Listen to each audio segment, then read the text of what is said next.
Fourth thing that's important that the most successful people do, right? They make the most money from a mindset standpoint. What do you think it is? Ugly frog. What does that mean?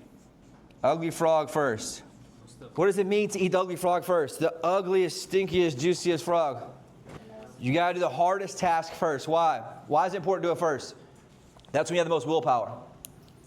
The longer the day goes on, the more decisions I make, the more decision fatigue I have, the less willpower I have. Does that make sense? Which is why we do the prospecting when? In the morning. That's when you have the most willpower. For most people, what's the ugly frog?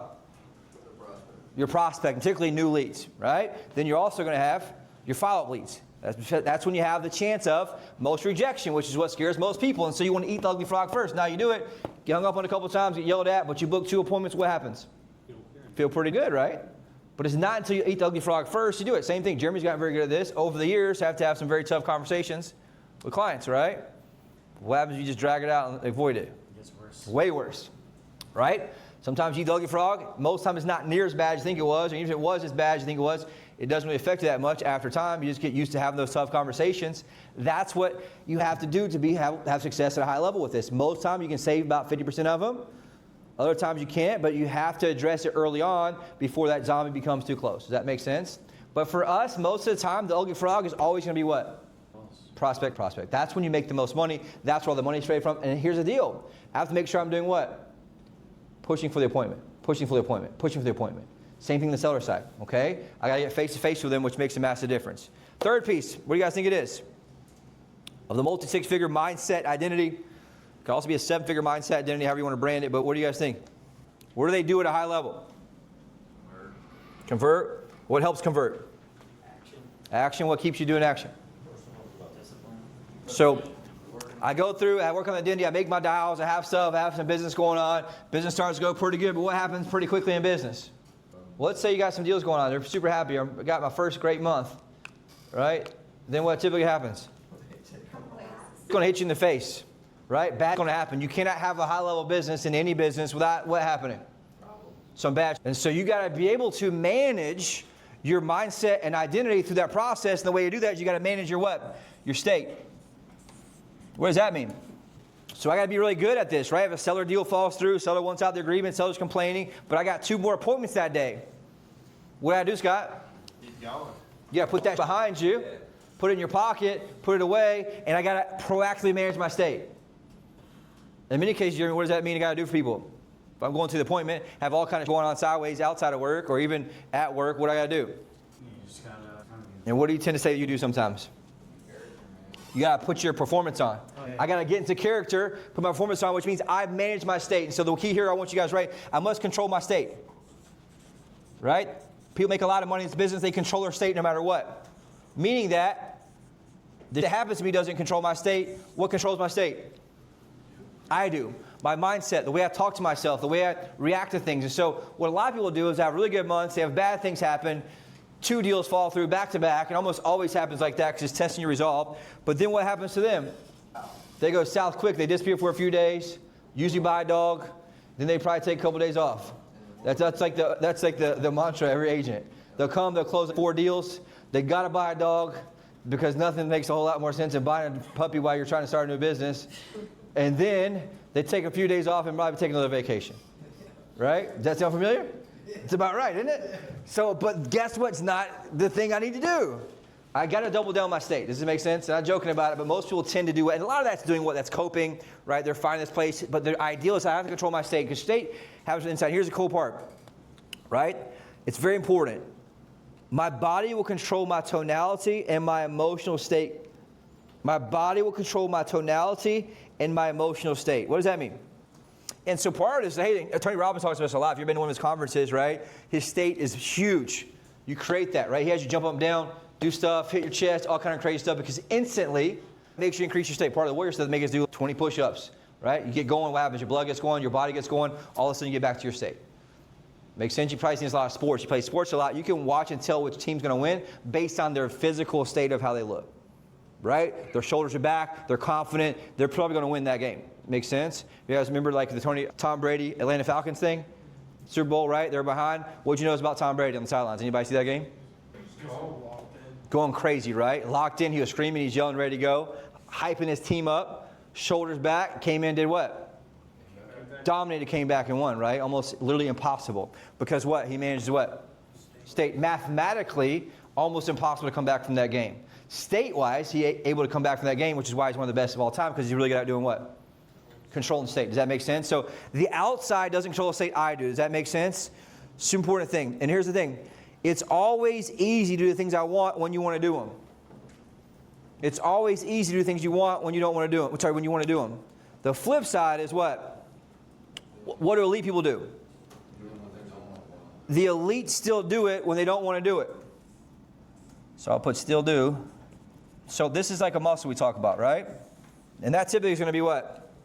The phone calls. And this all comes down to compounding. So if I have 10, 15, 20, 30 days in a row, I'm doing really good. Then if I fall off 2 days, what happens? Momentum. It's gone, right? So people that have this state, they manage the consistency. They don't get off track. They're just very consistent how they show up, right? Consistency is a superpower. Consistency is a superpower for sure. Third piece here, energy, right? Energy. What does that mean? Kyle, what we noticed on the phone calls yesterday? You knew listening to it, it wasn't going to happen. The consumer on the other side, what they do when they heard the low energy?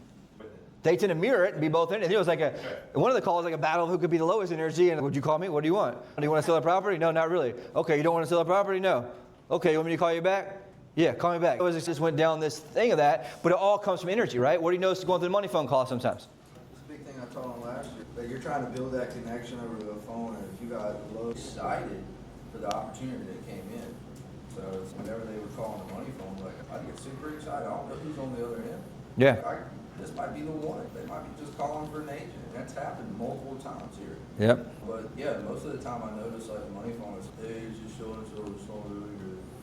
You guys look to make a move in the next few months. You listen to it, you can tell low energy means low conversion. High energy means high conversion. Why is that? We're human. They're attracted to high energy. They want competency, and low energy seems incompetent.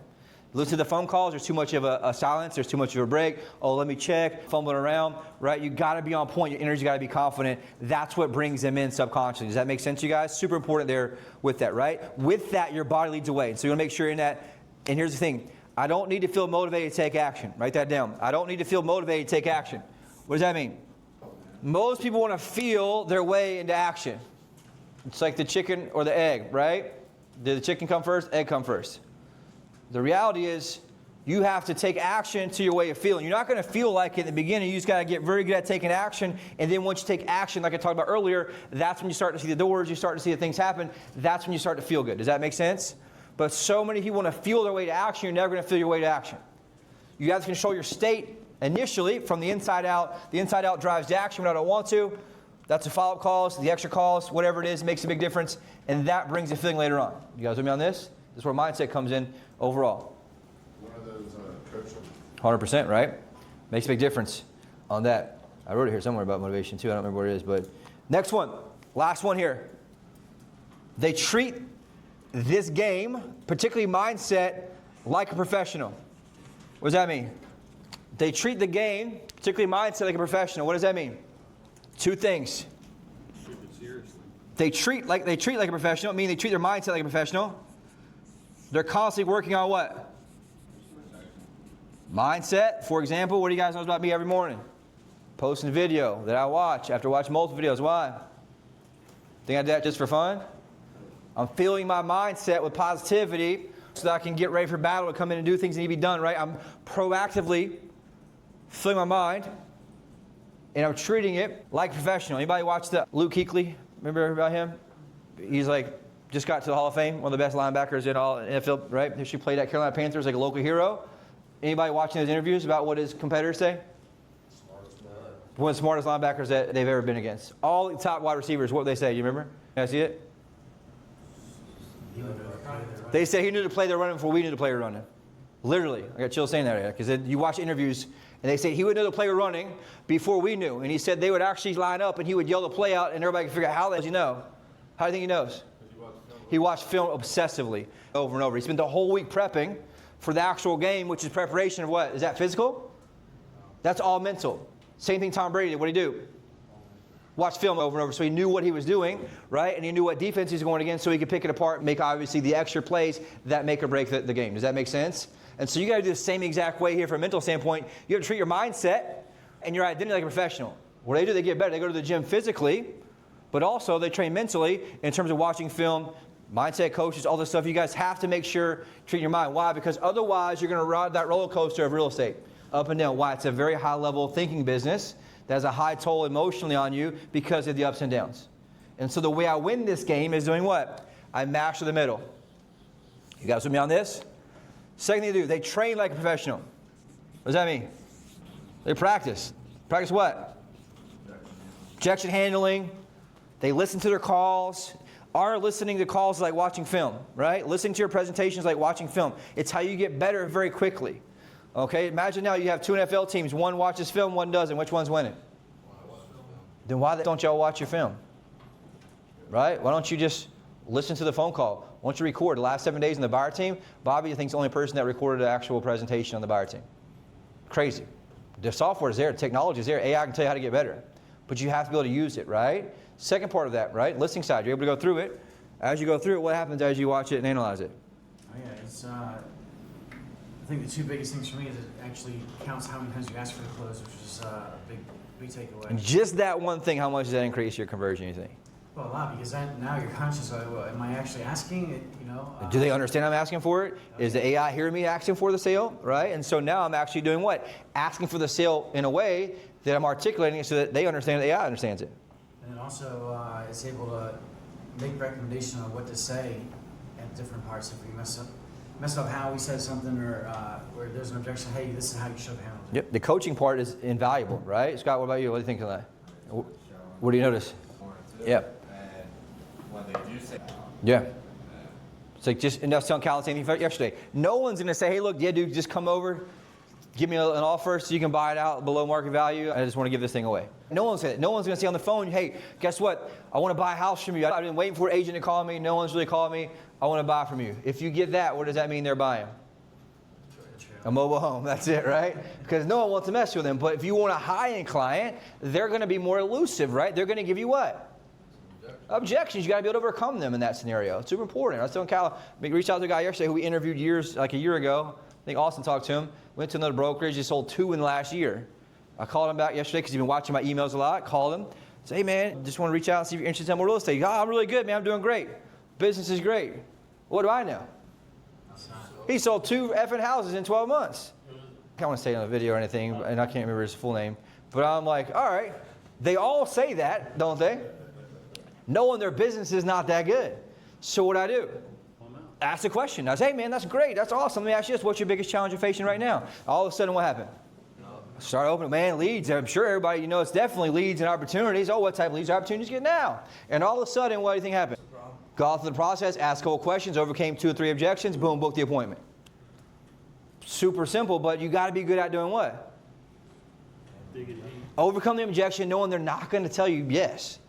Everyone's a liar because they're scared to be sold. Does that make sense? It's not against you. It's a thing for them because they're defensive and scared to be sold. And so I got to be good at, how do I get good at that? I got to train on it, right? How many times have we trained legs in the last year, dude?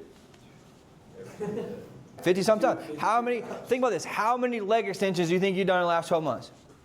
Thousands of them, right? I got a little muscle now that I didn't know I had. I was talking about it every day. But think about that. Here's what I want you guys, this is what I'm leading up to. Same thing, Rome. Let me ask you, write this down. I want you guys to write this down. Your brain is a muscle. You must train it like one. Your brain is a muscle. You must train it like one. What does that mean? Yeah, reps, same thing. Like, you have this thing called atrophy in muscles. What does that mean? If I don't use it, I lose. If I don't work out for 3 weeks, what happens? I get soft habit. Now, same thing in your brain. If I don't practice objections, you have atrophy in your brain. You don't remember how to overcome the objection. You don't feel as sharp. You don't actually use it when you know you need to. And so the one thing I want you guys to do is you got to be able to block out time, just like going to the gym. You got to go to the gym of your brain. We try to facilitate that weekly here, at least on Thursdays, but you got to do more than that in the morning so you feel confident. And as I feel more confident in training, what is my identity? Goes up, right? Joe, how do you feel about objections? Pretty good. Right? Because of training over and over. What would you do in the beginning? Joe, bring me a notebook. Whatever it was. Every day we go over the objections, train over the objections. Now, pretty much any objection you overcome without even thinking about it. And that just comes through what? Reps and training, reps and training, reps and training, which is super important in that part. So, the mind is a muscle. You must treat it like one. Third piece here. I think it's third or fourth. I don't remember. It comes down to what you as a professional tolerate and don't tolerate in yourself. Do I tolerate losing objections? Do I tolerate losing appointments to other agents? Do I tolerate losing listings? It comes down to my standard in which I tolerate of how I show up, my actions I take, and where I'm at on the sales ranker, so to speak. You want to train yourself to be so good through so much practice and becoming an expert that your identity goes up so high, it's unreasonable for you not to be number one, number two. Does that make sense? And the good news, anybody can do it. It's a skill set. You just got to practice enough so that you feel confident enough to actually do what you know you do and actually execute on it to get that point done. Does that make sense? It's very simple to do there. And then the last thing here is measuring yourself with two things. Interest versus commitment. Most people are interested in being good, interested in being professional. But the truth is, you got to ask yourself, how committed am I to being the absolute best version of me? And everyone get a whole lot better, man. Myself included. That's why I'm constantly going to these things like the warrior stuff, getting other people who are further than me, who are doing these other things. There's a dude in my group last week. He sold he owned a shipping container company. He sold that when he's 42. And then he opened this baking company. I'm like, a baking company? But he said, oh yeah, we do 300 hotels in Miami. And oh yeah, I own 850,000 square feet of warehouse space in Miami. And I started from scratch. And I didn't go to college. And I'm like, holy, right? This dude's been doing what? Grinding himself, thinking bigger, doing big things, right? Because he's committed to doing it. And he's got 2 kids. Here I am feeling like I'm sorry for myself, right? And so it's just one of those things that you got to make sure that I'm doing what? Committed to getting better. So I get you on that. That makes me feel more confident. That's what's like, dude, you inspired me, man. And so guess what? You want to start pushing for higher, but you got to constantly be putting yourself in a situation where I'm pushing for more. Does that make sense, you guys? And so all this becomes what? This is what it looks like for you. What does that mean, you think? Yes. You're building a layer every single time. And what you think you are now is not the real actual best version of you. You just get to the next level, to the next level, to the next level. Even Jeremy, right? Same thing. I thought about this bearing a lot when I was going through this part and building this out. A lot of times we're stuck somewhere. Most are stuck right here. If you've been in the game for a while, what's the next piece I can leverage, particularly right now with VAs and technology? There's so much I can do with AI. So much I can do with AI automations in terms of agentic AI, where I can set it and do my stuff for me automatically, and also where I can use virtual assistants for $3 an hour, who will do pretty much anything that you need to do, right? And that's always at $120 a week, right? Is that right? Yeah, $3 an hour times 40, $120 a week for a full-time person that you can get overseas, and over there they're living pretty good. But they can do stuff, tasks for you that's task-oriented for 1 or 2 meals out. Does that make sense? But you got to think what? Leverage. Make sense? Questions about that? Is that helpful?